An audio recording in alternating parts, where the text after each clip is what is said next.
Hey, what is up, YouTube? I'm just going to do a live stream quick because I haven't had time to put out a video for a while. And in my epoxy table series, I had a lot of people wanting to see the finished product. And here it is. We finally got it installed. This would be the essentially fourth table I built. Happy with how it turned out. I had basically built this and it sat unfinished in the shop, for 6-8 months. So it did warp. I made the critical mistake of not placing the channels or having it finished. So sitting that long, it did start to cup. As you can probably see right where that flower pot is. That's kind of the worst spot of it.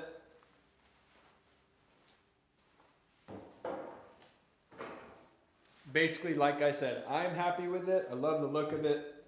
This is finished in Rubio. You can see it's kind of got a matte sheen to it.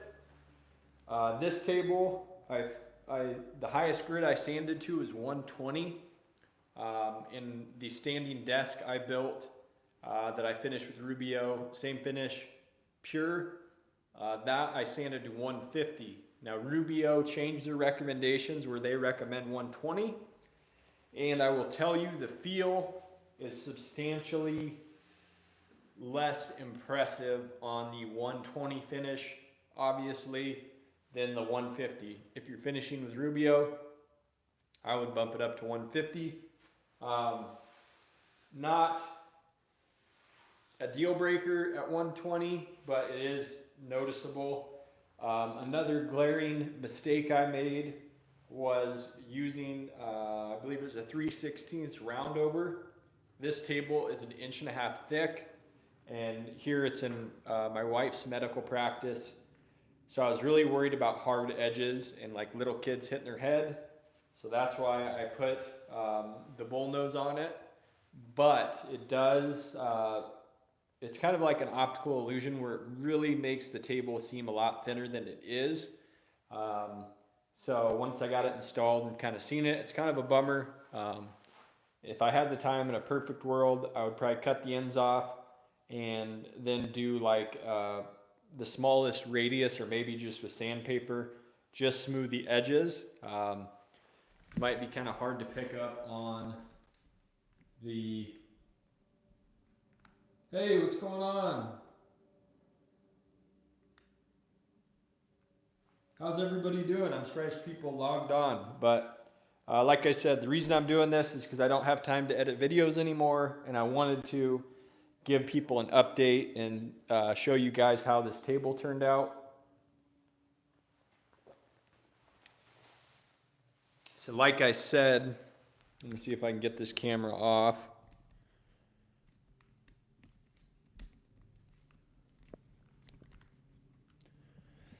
I'm going to hold you by hand here for a second to everybody. So the biggest mistake I made is, you can see these channels that are in here. I did 4 of them in this table. This is a 3-foot by 10-foot table. But by letting this table set after it was glued up and not putting these in, it warped. I mean, not terrible. If you look under here, it's still sitting on there flat, and your average, you know, a layperson isn't going to know it, but any carpenter worth their salt would pick it up. So if you spend the time, because you have so much time wrapped up in these tables, you really want them as close to perfect as possible, even though nothing man-made ever is, or nothing man-made when you're dealing with natural products, you know. Nothing's ever 100% perfect. Another mistake I made is when you sand epoxy's super, super hard. And this is knotty alder. Make sure you're in here so you can see what I'm talking about. And I had a soft pad on my Rotex, or not my Rotex, on my Festool ETS EC150. I did not upgrade the hard pad to the hard pad.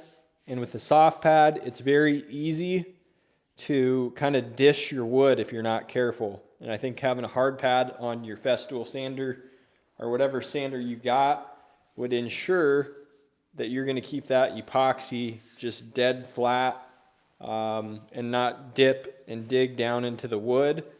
Really, there's only one spot on this table that's really dished out, and I think it's right in that corner. But at least in kind of the space that gets used, it's really flat. But that was a lot harder than I thought it would be. Like I said, I'm kind of a novice epoxy table builder.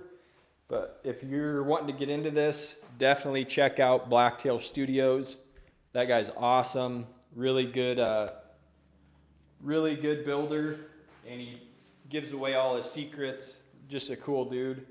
So another thing, another flaw is right here. You can see this. So this was epoxy. I can't remember why, but I had to basically repair an area, and that's black CA glue. And that kind of really bugs me because you can, to someone that knows, you're going to pick that out. Same thing here.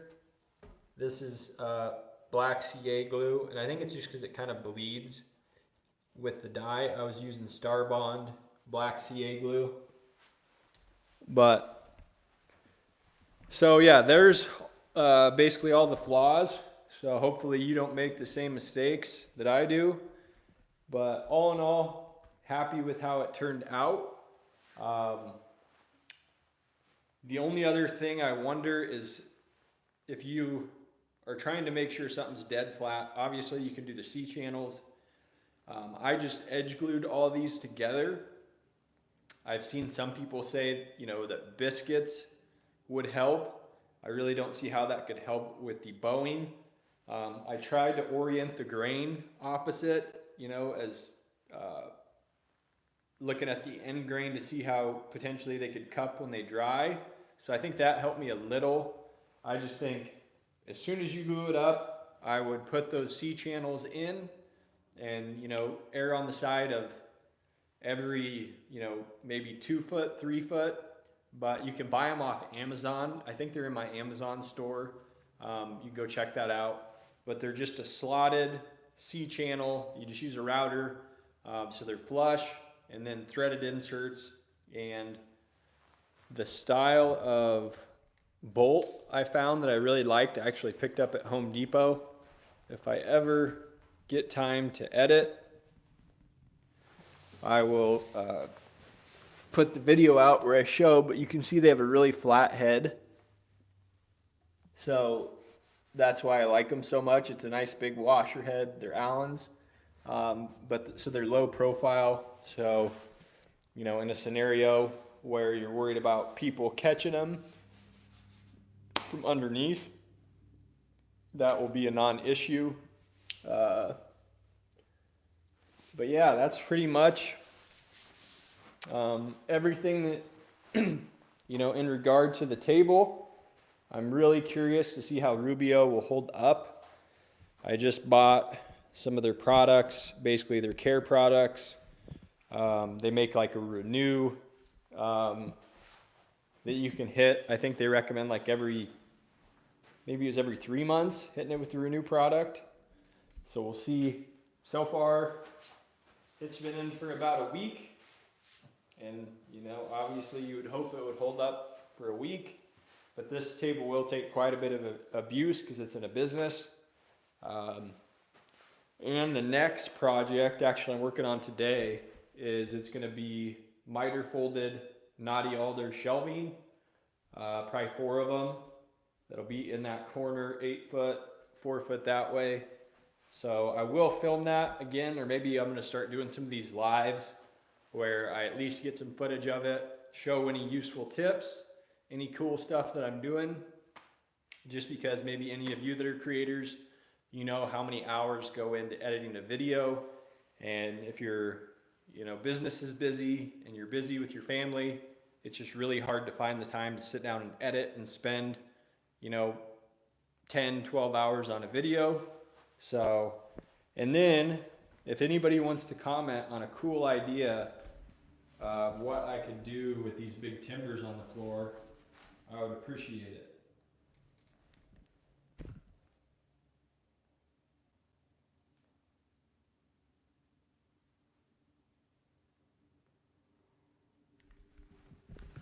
Hey Bill, I just seen your comment. Do you run a hard pad on your sanders, or what kind of sanders do you run? But yeah, if anybody's got a cool idea with what to do with those cedar timbers, I'm all ears. I'm trying to think of something that I could do with them. I did just buy a really cool tool that I'm using for this project that I'll go grab and bring in here and show you guys, because I was really excited our local lumberyard had it. So I think this is gonna be super cool. Be right back.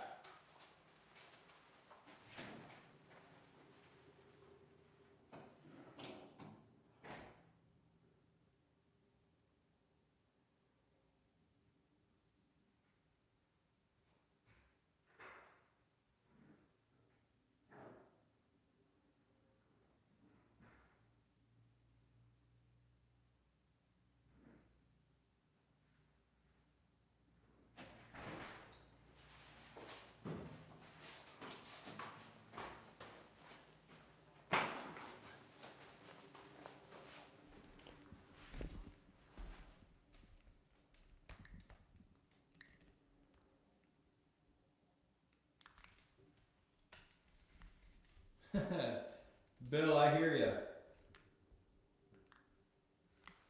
Do you like the Rotex? Because I got the 150 and I love it, but I do think that hard pad would be a huge upgrade. At least from the different guys I watch.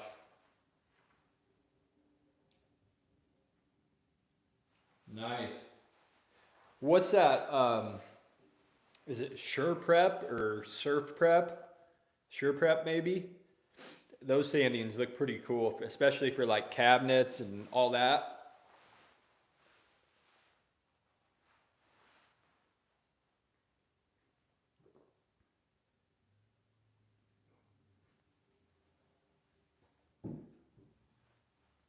I'm just gonna run over this tool. I think it's called the Centipede. And I've wanted to buy one of these for a long time. Mainly for breaking down sheet goods with your track saw. I've seen a lot of guys that just throw down a sheet of plywood. You know, throw a sheet of plywood on the top and then run some foam, some rigid foam. And that way you can just run your track saw, cut through the foam. You won't dull your blade. And these floating shelves I'm building, they're super heavy. So I want to break them down with my track saw before I try to run them through my table saw.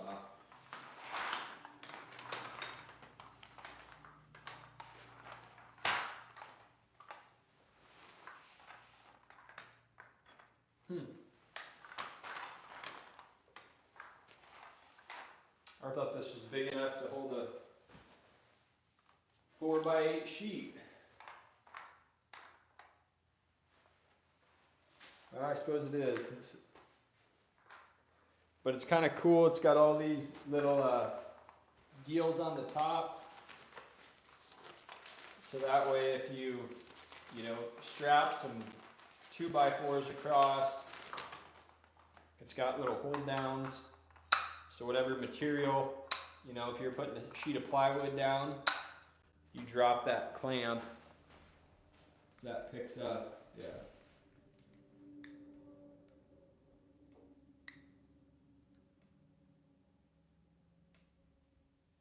Nice, I bet those doors are beautiful, Bill. But yeah, I thought this was pretty cool. That way, especially if you have a track saw, you can throw down some rigid foam or plywood rigid foam. You can break down sheet goods and you're not worried about cutting through you know, your nice woodworking bench or whatever. And this is actually really light, so you can throw it in your trailer. Obviously, you just see me set it up, folds right out, collapse it, break it down. It's a, you know, make a nice work surface on a job site. All you need is a sheet of plywood. So I'll probably link this in my Amazon store, just because that is one way to really help support any YouTube creator channel. If they have an Amazon store, I know I really appreciate it when people buy. I kind of put all my favorite tools in there, any kind of specialty products that, you know, your average homeowner or beginner might not know about. I try to put anything like that in my store. So if I will try to link it in this video, but I'm pretty sure it's on my channel homepage under About. It's in there somewhere. I'll double check. But anyways, I guess one other thing, while we're doing this, I'll show you some flooring I did on the other side.